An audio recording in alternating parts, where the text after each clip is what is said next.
Hello and welcome back to my channel. I hope आप सब लोग अच्छे होंगे। आज मैं आप लोग के साथ अपनी weight loss transformation journey share करूंगी, जिसमें मैं आपको बताऊंगी कि मैंने सिर्फ 3 महीने में कैसे 12 किलो वेट लूज़ किया without any gym, without any exercise. बस 3 महीने में मैंने कैसे 12 किलो लूज़ किया अपने हार्मोनल इम्बैलेंस के साथ। हार्मोनल इम्बैलेंस भी किया, वेट लॉस भी किया, अपने बालों को लंबा भी किया और स्किन केयर भी कैसे किया, सब मैं बताऊंगी धीरे धीरे। चलिए वीडियो को स्टार्ट करते हैं। तो चलिए गाइस, मैं आप लोग को शुरू से बताती हूँ कि मैंने अपना कैसे वेट लॉस किया खुद से, बिना किसी जिम, बिना किसी डाइट। खुद से मैंने अपने लिए डाइट बना के, एक रूटीन बना के कैसे मैंने अपना ट्रांसफॉर्मेशन किया 78 से 66 तक। जो मेरा कभी वेट हुआ करता था 62, वो बढ़ के हो गया था हार्मोनल इम्बैलेंस की वजह से 78 को मैंने 66 तक कैसे लाया, आज मैं आपको बताती हूँ। सबसे पहले मैं आपको ये बताती हूँ कि मेरा वेट गेन कैसे हुआ। मेरा वेट गेन इसलिए हुआ कॉन्स्टिपेशन की वजह से। मुझे शुरू में कॉन्स्टिपेशन की बहुत प्रॉब्लम थी, जिस वजह से मेरा वेट लगातार लगातार लगातार बढ़ता गया, जिससे मेरा हार्मोनल इम्बैलेंस हुआ। हार्मोनल इम्बैलेंस की वजह से मेरा पीरियड प्रॉब्लम हुआ। पीरियड प्रॉब्लम में मुझे क्या हुआ, जो पीरियड आपको महीने में हफ्ते के लिए, 5 दिन के लिए या 3 दिन के लिए आता था, वो मुझे पूरा महीने भर हुआ। 1 दिन नहीं, 2 दिन नहीं, 3 दिन नहीं, पूरे महीने भर एक्स्ट्रा हुआ। अब धीरे धीरे धीरे धीरे मेरा वेट भी बढ़ रहा था उस पीरियड के बीच में भी, उससे पहले भी, और उस पीरियड ख़त्म होने के बाद भी मेरा वेट बढ़ रहा था। फिर मुझे समझ नहीं आया कि ऐसा क्या हो रहा है जिसकी वजह से मेरा पीरियड रुक ही नहीं रहा है।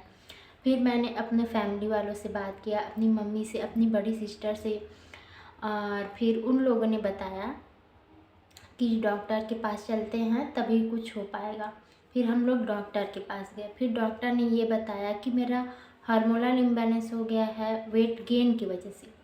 वेट गेन होने की वजह से मेरा हार्मोनल इम्बैलेंस हो गया था, और उन्होंने पूरा क्लियर शब्दों में मुझे ये कहा था कि जब तक मेरा वेट लूज़ नहीं होगा तब तक मेरा कुछ नहीं हो पाएगा, पीरियड प्रॉब्लम होगा ही, और वो एक बार नहीं हमेशा होगा। उन्होंने कहा, जब वो मुझे दवाई रिकमेंड कर रही थी, जो भी उन्होंने मुझे दवाई दिया था 1 महीने के लिए, तो उन्होंने कहा जब तक ये दवाई चलती रहेगी तब तक आपका पीरियड प्रॉब्लम ठीक रहेगा। जैसे ही आपका ये दवाई रुकेगा, आपका पीरियड प्रॉब्लम फिर से चालू होगा, अगर अगर आपने वेट लॉस नहीं किया। अब मैं आप लोग को बताती हूँ कि सबसे पहले डॉक्टर से आने के बाद मैंने सबसे पहले क्या किया। मैंने सबसे पहले गूगल और यूट्यूब और इंस्टाग्राम पे डाइटिशियन लोग को सर्च किया, उन लोगों से बात की डाइट लेने के लिए। पर उन लोग का डाइट बहुत महंगा था, क्योंकि मैं एक स्टूडेंट थी और मम्मी पापा से इसके लिए मांग नहीं सकती थी। इसलिए मैंने सोचा इतना तो मैं अफोर्ड नहीं कर सकती, तो मैंने उनके रील से, गूगल से और यूट्यूब शॉर्ट से अपने लिए, जो मेरे लिए सही था, जो मुझे हार्मोनल इम्बैलेंस के दौरान खाना था, क्या नहीं खाना था, ये मुझे इंक्लूड और डिस्कार्ड करना था, उसके लिए मैंने सबसे पहले अपने लिए एक डाइट तैयार किया। मैं बताती हूँ आप लोग को कि उस डाइट में मैंने क्या क्या खाया या क्या क्या लिया। सबसे पहले मुझे अपना कॉन्स्टिपेशन प्रॉब्लम ठीक करना था, तो मैंने उसके बारे में सर्च किया गूगल से और इधर इंस्टाग्राम, यूट्यूब, जो भी से। तो सबसे पहले मैंने क्या किया, अपना कॉन्स्टिपेशन क्योर करने के लिए सबसे पहले मैंने अपना स्लीपिंग रूटीन सुधारा। स्लीपिंग रूटीन सुधारने से मतलब ये है, जब आप एक टाइमिंग पे सोएंगे, एक टाइमिंग पे उठेंगे, एक फिक्स टाइम पे, तो आपका कॉन्स्टिपेशन तो वैसे ही ठीक हो जाएगा। एक टाइम बनाइए। एक टाइम बनाने के बाद आपको क्या करना है, जैसे मैं क्या करती थी, 9 बजे रात में सो जाती थी, सुबह उठ जाती थी 6 बजे। 7 से 8 घंटे का पूरा नींद लेती थी मैं। 7 से 8 घंटे की नींद की वजह से ही मेरा वेट जो है वो फ्लक्चुएट हो रहा था, जो बढ़ रहा था वो एटलीस्ट मेंटेन हो गया। अब मेंटेन होने के बाद मैंने क्या किया, उस दौरान पे उठती थी 6 बजे। फिर फ्रेश होकर आने के बाद मैं पीती थी 2 गिलास गर्म पानी। 2 गिलास गर्म पानी पी लेती थी। फिर मैं ओवरनाइट मेथी दानों को भिगो के रखती थी, उसको पीती थी, खौला लेती थी, उबाल लेती थी। एक बड़े गिलास में मेथी दाना को भिगा देती थी, उसको 1 कप होने तक रिड्यूस करती थी, खौलाती थी।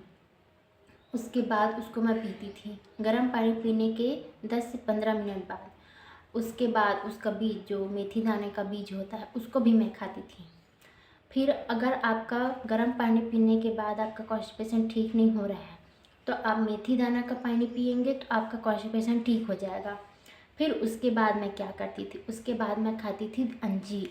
अंजीर को भी मैं रात को भिगो देती थी, 2 अंजीर, और उसका पानी भी पीती थी, अंजीर को भी खाती थी। उसके बाद मैं खाती थी उसके 1 घंटे बाद अपना ब्रेकफास्ट। अब ब्रेकफास्ट में मैं क्या खाती थी, पोहा, उपमा, दलिया, ओट्स, यही सब। कभी कभी ये खाती थी चना चाट, ऐसा। फिर उससे 1 से 1.5 घंटे के बीच में मुझे फिर भूख लगता था तो मैं खाती थी मिड मॉर्निंग में केला, अमरूद या आपका पपाया। क्योंकि पपाया, अमरूद और केला ये तीनों ऐसी चीज़ हैं जो आपको कॉन्स्टिपेशन में बहुत हेल्प करेगी, बहुत हेल्प करेगी। चीकू भी खा सकते हैं, लीची भी खा सकते हैं। चीकू और लीची भी बहुत हेल्प करता था, लेकिन मेरे एरिया में ये दोनों अवेलेबल नहीं था तो मैंने इन्हीं तीनों से अपना काम चलाया। और ये क्योंकि सस्ते भी होते हैं, केला, अमरूद और ये पपाया, तो मैंने यही तीनों को चूज़ किया। फिर उससे 2 घंटे बाद करीबन 1 बजे जैसे मैं खाती थी अपना लंच। लंच में क्या खाती थी, खिचड़ी, पुलाव, अंडा बिरयानी, रोटी, सब्जी, ये सब खाती थी। फिर उसके 1 से 1.5 घंटे बाद मैं पीती थी 1 गिलास गर्म पानी। लंच करने के 1 से 1.5 घंटे बाद मैं पीती थी 1 गिलास गर्म पानी। फिर उसके बाद शाम में, इवनिंग में मैं खाती थी मखाना, मुरमुरा और कभी कभी ड्राई फ्रूट, जिसको मैं भिगा देती थी पहले से, उसको खाती थी। और ब्लैक कॉफ़ी पीती थी नींबू निचोड़ के उसमें। फिर रात में मैं खाती थी करीबन 6:30 से 7 बजे के बीच, 6:30 से 7 बजे के बीच। तब से अभी तक मेरा डिनर हो ही जाता है, चाहे मैं कितनी भी बिज़ी रहूँ, चाहे कितनी भी बाहर जाऊँ। ऐसा नहीं है कि मैं बाहर गई तो नहीं हो पाया, बाहर ही खा लेती थी। कुछ ऐसा जंक नहीं, बाहर ही खा लेती थी जो मेरे डिनर के लायक हो। जैसे अगर आपको कुछ नहीं मिल रहा है तो आप खाइए, कुछ खिचड़ी खा लीजिए या और कुछ, या चना चाट बना लीजिए, मार्केट में मिल जाता है, जगह जगह पे ठेला लगा रहता है, उससे ऐसा कुछ कुछ खा लेती थी मैं, अगर कभी लेट होता था। वरना मेरा आज तक कभी भी किसी रीज़न की वजह से मेरा रात का खाना कभी लेट नहीं हुआ है। अब उसके बाद खाना खाने के 1 से 1.5 घंटे बाद मैं क्या करती थी, 8 बजे मैं करती थी अपना सोने की तैयारी। कल क्या करना है, कल क्या खाना है, कल कैसे करना है, कहाँ जाना है, उसका पहले प्रिपरेशन कर लेती थी। एक डायरी में लिख लेती थी कि मुझे क्या क्या करना है, क्या खाना है, क्या नहीं खाना है, क्या अवॉइड करना है और क्या इंक्लूड करना है। उसके बाद मैं रात को अपना अंजीर भिगा लेती थी और मेथी दाना भिगा लेती थी। उसके बाद क्या करती थी, एक गिलास लेती थी गर्म पानी का, उसमें मैं 1 पिंच सिनेमन पाउडर डालती थी, उसको पीती थी। उसके आधे घंटे बाद 8:30 बजे मैं 2 गिलास फिर गर्म पानी पीती थी। 2 गिलास गर्म पानी पीने के बाद आप बाथरूम से आइए, फिर उसके बाद यूरिन करके आप बाथरूम से आइए, यूरिन करके उस उतने तक मैं फ़ोन नहीं चलाती थी। 8 बजे के बाद मैं फ़ोन छूती ही नहीं थी। उसके बाद आप सीधा बेड पे जाइए, अपना बेड बनाइए, सो जाइए। नहीं नींद आ रहा है तब भी सो जाइए, लेटे रहिए, फ़ोन नहीं छूइए। कभी आपका 1 बजे सोने का आदत है, वो धीरे धीरे 12 आएगा, 12 है वो 11 आ जाएगा, लेकिन आएगा ज़रूर। तो मैं अपना फ़ोन 8 बजे छोड़ देती थी और 9 बजे सो जाती थी। अब मैं आप लोग को बताती हूँ कि इस जर्नी में, इस 3 महीने की जर्नी में जो मेरा 12 किलो लूज़ हुआ, तो उसके फर्स्ट मंथ में मैंने क्या क्या छोड़ा। मैंने बाहर का 1 महीने के लिए, सिर्फ 1 महीने के लिए बाहर का खाना पूरा छोड़ दिया। 1 महीने के लिए मैंने कुछ भी बाहर का जंक फूड, मीठा वगैरह कुछ नहीं खाया। घर का खाती थी, घर का बना मीठा भी खाती थी, बिरयानी खाती थी, पूड़ी, ये वो सब खाती थी, लेकिन बाहर का नहीं। लेकिन घर में भी खाती थी, उसका भी एक क्राइटेरिया है, मैं क्वांटिटी कम करके खाती थी। जो पहले मैं इतना खाती थी उसको इतना खाती थी। धीरे धीरे आपको क्वांटिटी कम करना है, एक ही बार में नहीं। एक ही बार में आप करेंगे आपका बॉडी वैसे ही वीक हो जाएगा। तो हमें धीरे धीरे करना है, कुछ भी चीज़ करना है, एक ही बार में रिजल्ट नहीं मिलता है। तो आपको धीरे धीरे धीरे अपना स्टेप लेना है, अपनी हैबिट सुधारनी है और अपना प्रोसेस बढ़ाना है। इस तरह से मेरा 3 महीने में 12 किलो तक वज़न लूज़ हो गया। नेक्स्ट मंथ से मैंने जंक फूड खाना स्टार्ट किया था, लेकिन जंक फूड खाने के बाद मैं क्या करती थी, 1 गिलास गर्म पानी पी लेती थी, वो कंपनसेट हो जाता था। गर्म पानी पीने से आपका मेटाबॉलिज्म वैसे ही बढ़ जाता है, तो इससे मेरा वार्म वाटर पीने से जंक फूड कंपनसेट हो जाता था, जिससे मुझे वेट गेन होता ही नहीं था, ना ही फ्लक्चुएसन होता था। गर्म पानी पीने का यही फ़ायदा रहा मेरा कि वो मेरे फ्लक्चुएसन को, जो वेट बढ़ता था या घट जाता था, घटता था बढ़ता था, इसको पूरा मेंटेन कर दिया।